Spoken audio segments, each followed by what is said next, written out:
Welcome to the 2019 Patient-Centered Medical Home and Patient-Centered Medical Home Neighborhood Annual Education.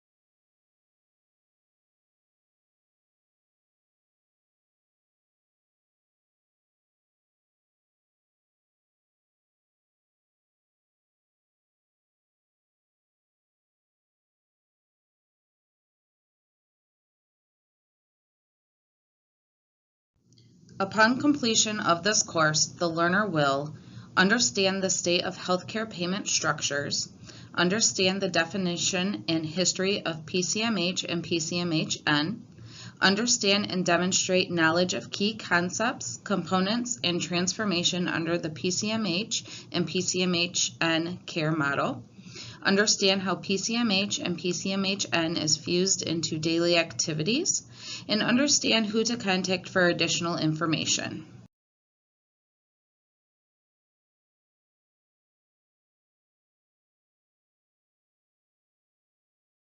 The world of healthcare is changing. Healthcare will be based on value, not volume. Healthcare will no longer be about how many patients can be seen or how many tests and procedures can be ordered. Instead, it will be about patient outcomes and cost. This means collaborative coordination is necessary between PCPs, specialists, and facilities. Value-based care is reimbursement that ties payments for care delivery to the quality of care provided by providing care that is safe, appropriate, and cost-effective, meaning the right care at the right time in the right setting.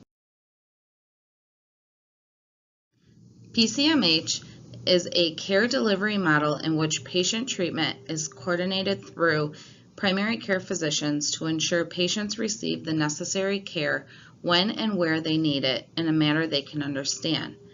PCMHN is a care delivery model that enables specialists and subspecialists to collaborate and coordinate with primary care physicians to create highly functioning systems of care.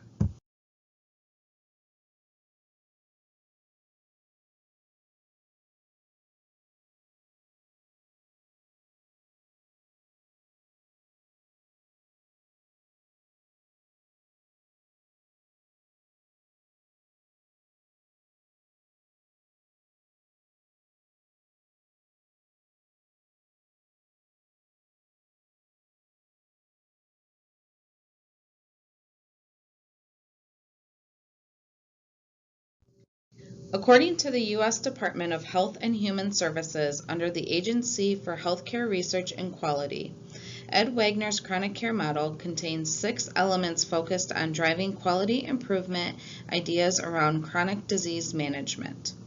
These elements are healthcare organization and leadership, coordinated delivery system design, clinical decision support, clinical information systems, linkage to community resource, and support of patient self-management. By implementing and coordinating the ideas, we will have developed a prepared, proactive practice team and an engaged patient. This model can and will improve patient outcomes for chronic disease management. Patient-centered medical home is an approach to provide comprehensive primary care for all patients. PCMH is a healthcare setting that facilitates partnerships between individual patients, their personal physicians, and when appropriate, the patient's family. In 2007, the 7 joint principles were introduced. They are the following. Whole person orientation. The personal physician is responsible for addressing all aspects of the patient's health care, including their physical, mental, spiritual, and emotional health. This also includes care for all stages of life and end of life. Care is coordinated and integrated across all elements of the healthcare system and local community to ensure patients are receiving the care where and when they need it. Safety and quality. Practices work with their patients to achieve the highest patient-centered outcomes by using evidence-based medicine to guide decision-making. The personal physician. Each patient has an ongoing relationship with their personal physician. Enhanced access. Making care available 24/7 through methods such as open scheduling, extended hours, urgent care partnerships, and on-call physicians or answering services. In the physician-directed practice team, the physician leads a team of individuals who take responsibility for the care of the patients at the office. And lastly, patient-centered medical home designation is a part of many incentive or uplift payment options which would compensate for many insurance companies not raising their fee schedules in a number of years.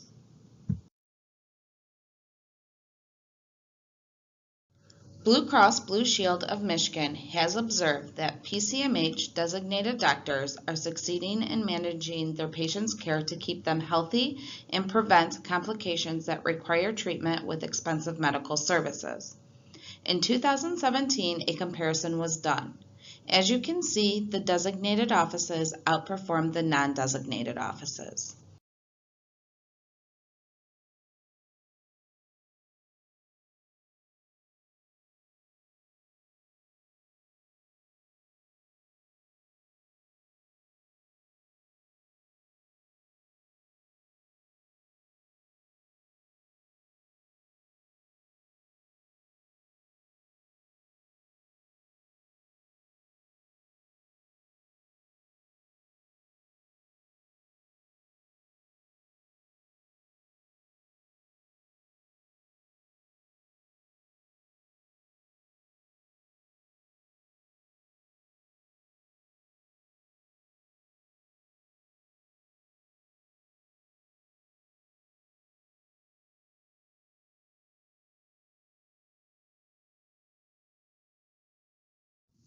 To increase practice engagement, the office and MPP will be in constant communication to achieve PCMH designation. Here are the key components needed. Provider champion, PCMH, PCMHN champion, collaboration between office staff and MPP, regularly scheduled meetings, and a toolkit evidence binder. The success of your PCMH designation depends on this engagement and excellent communication on all sides. Some helpful ideas to transform your practice into a patient-centered medical home are as follows. Plan, do, study, act cycles, or PDSAs, team huddles, keep an open mind, try new ways of doing things, learn from the feedback you receive, stay positive, and offer your ideas. The plan, do, study, act cycle is something that we do all the time without realizing we're doing it. Often, a PDSA is triggered when the office notices a problem and wants to fix it. For example, one office that we worked with noticed that they were not getting retinal eye exam reports for their diabetic patients and decided to complete a PDSA cycle. Plan. The office discussed the problem and decided they would talk to local eye specialists. Do.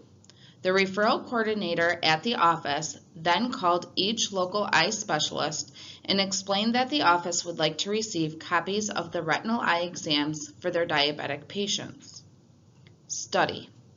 It was discovered that many eye specialists did not know that the primary care physicians received a score for completed retinal eye exams, and we're happy to send documentation to the primary care physician.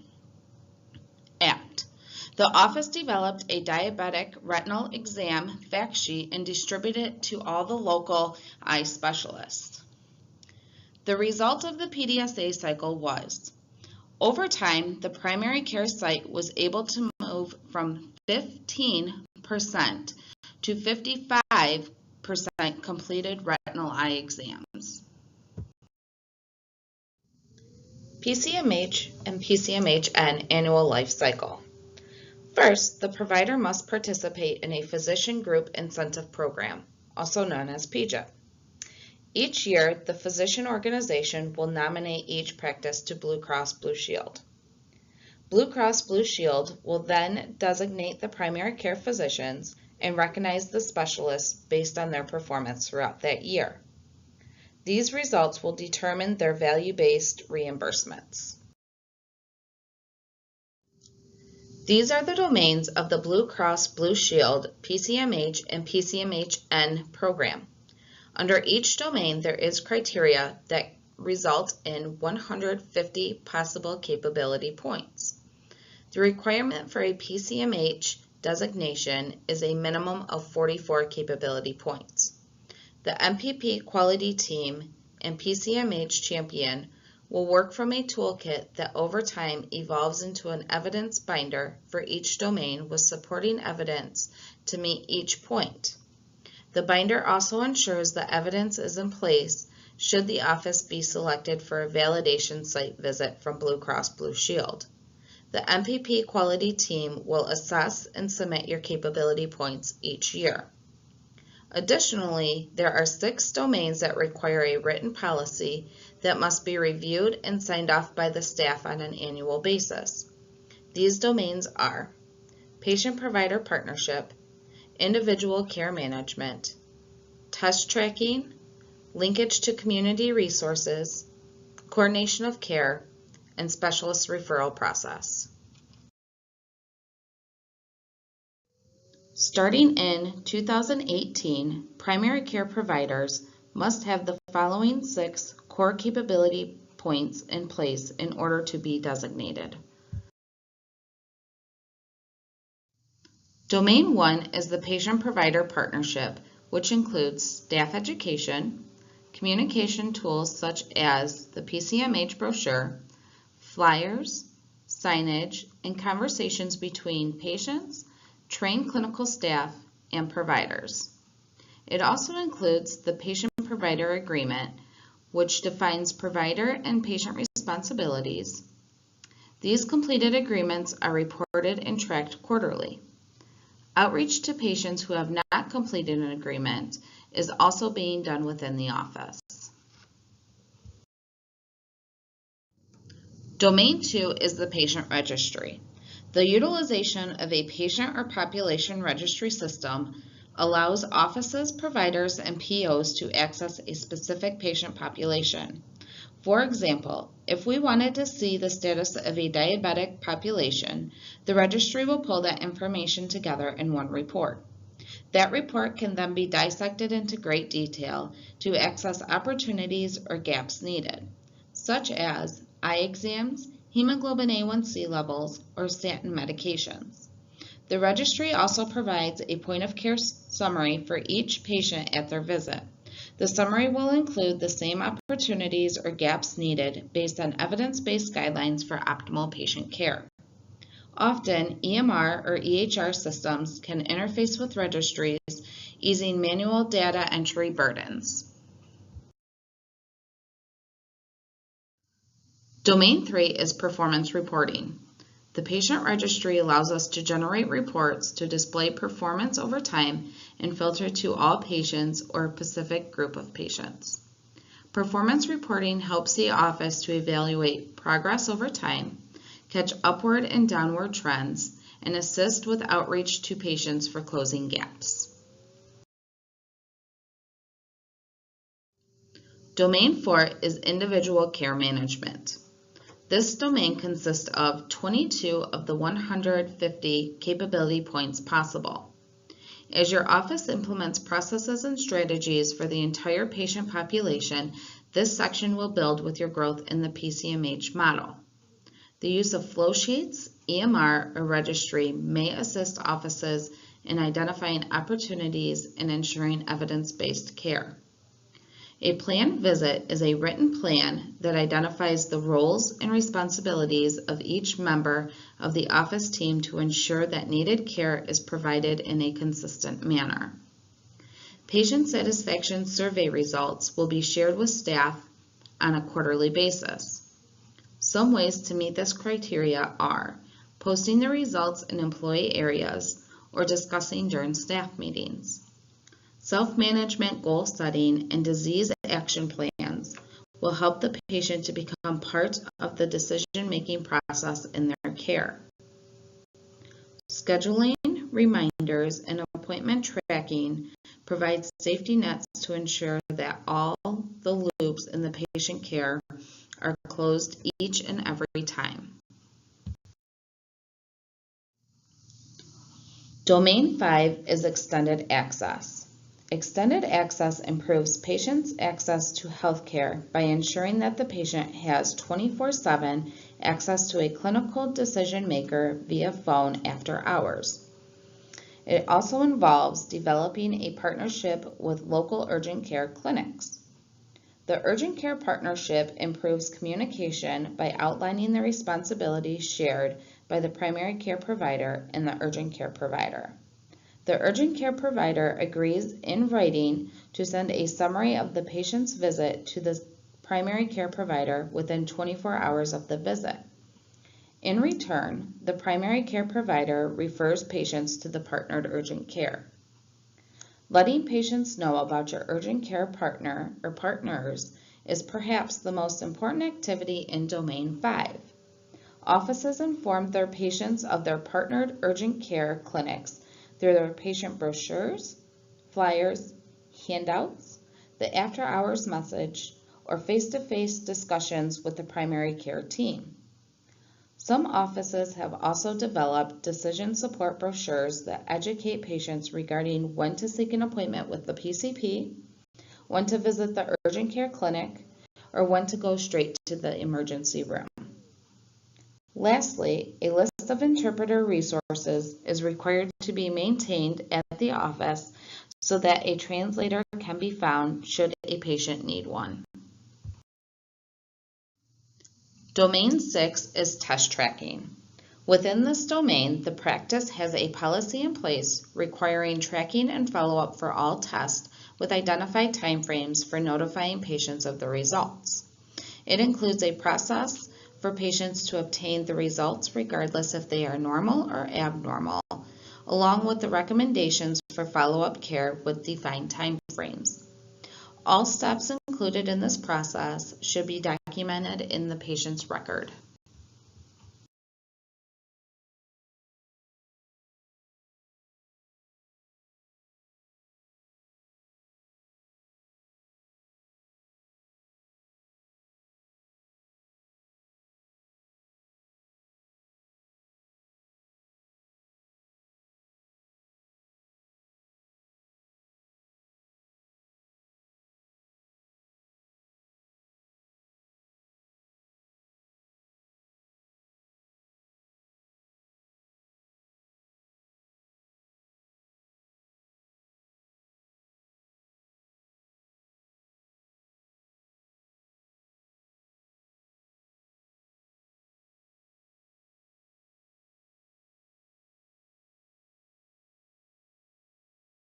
Domain 8 is electronic prescribing. The use of electronic prescribing includes the ability to send prescriptions electronically, show medication formularies, contraindications between medications, and possible allergic reactions. The electronic prescribing of controlled substances is an option should the office choose. When offices prescribe controlled substances, they must generate and review the patient's MAPS report.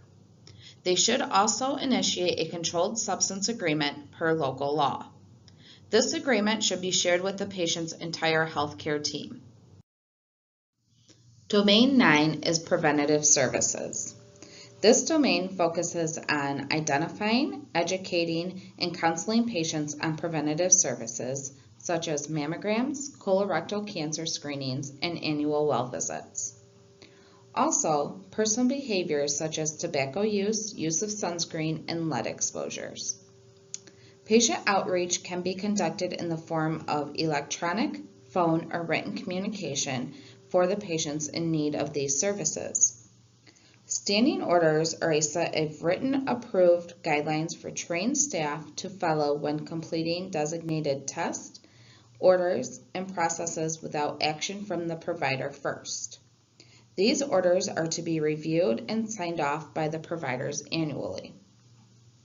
Asking the patient at every visit if they have obtained outside interaction with any other healthcare entities is a crucial role in the PCP and specialist offices. For example, a patient has their PAP done at an OBGYN office, or a flu shot is given at a local drugstore. The office is responsible for obtaining written documentation of this event for the patient record. Education and training for the staff ensures that they are kept up to date with the latest news on preventative services, health behaviors, and information on diseases. Domain 10 is linkage to community resources. The purpose of this domain is to connect patients with some of the many resources available to them in the community. Linking your patients to resources for food, shelter, transportation, education, or child care, for example, can make a tremendous positive impact on their health and well-being. MPP maintains community resource guides for each county that we serve. These guides are updated twice a year and are free to anyone who would like to use them. For full credit in Domain 10, your office will develop and implement a community referral policy. This policy outlines how you identify patients for community referrals and how that referral is conducted and tracked. Your community referral policy should also include a protocol for documenting, tracking, and following up on any high-risk or emergency community referrals within 24 hours. These are cases where we want to ensure the patient received the services they need. For example, a patient that uses medical equipment, such as oxygen, is at risk of their electricity being shut off. Domain 11 is self-management. Self-management is a key way to address behavior changes with patients. It also brings about greater awareness of the patient's active role in managing their own health and well-being day to day. When your office decides to implement self-management with patients, you may use motivational conversations with the patients, goal-setting worksheets, patient workshops, follow-up phone calls, or some combinations of these approaches. It is required that an ongoing self-management process is actively in place and used with your patients. It is also required that one of MPP's team members who has been trained by the Self-Management Resource Center completes a refresher course with your staff annually. Domain 12 is the patient portal. This is a secure two-way option for electronic communication between the patient and physician office available for all patients. The portal could have the following abilities: review test results and approve chart records, request and make an appointment, request medication refills and renewals, e-visits, develop a personal health record with self-reported weights and blood glucose levels, and the ability to send and receive things like education materials, community resources, and self-management information. Domain 13 is care coordination. Coordination of care involves the PCP having an active relationship and contacts throughout the community for patient care. Some of these relationships include urgent care and emergency department, specialists, PT/OT, visiting nurses, and group homes. Care coordination fosters these relationships by monitoring patient population for admissions, discharges, and transfers. Practice has a process in place for exchanging necessary medical records. Practice has a systematic approach to track care coordination activities for each patient with a chronic illness. And practice has a systematic approach to flag a potentially time-sensitive health issue for all patients with a chronic illness.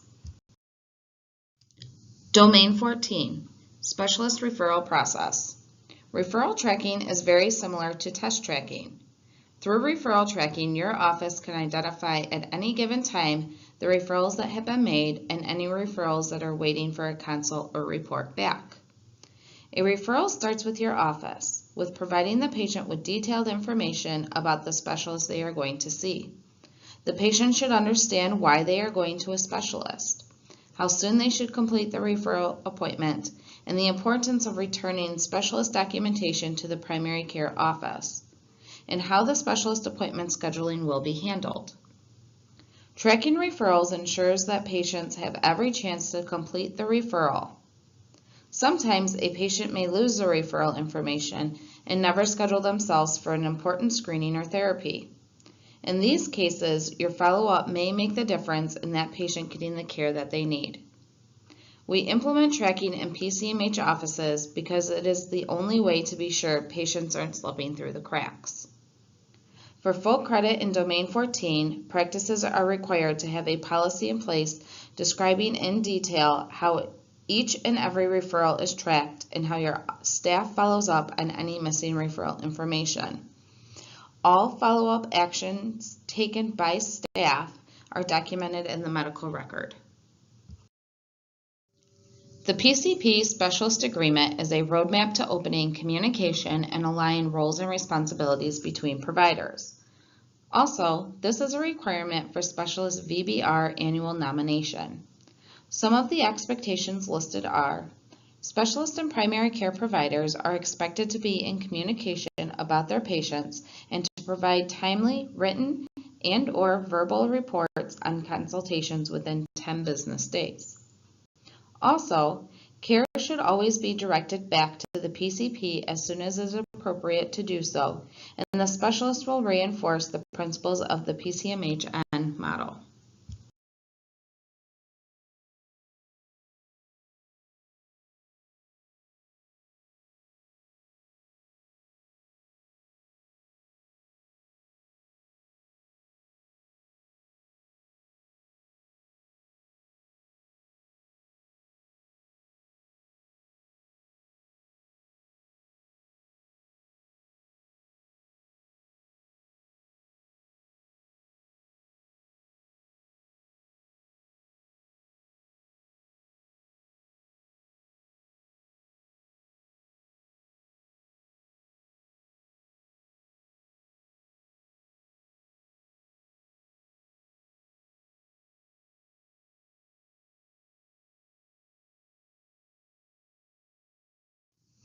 MPP has developed a quality metrics quick reference guide.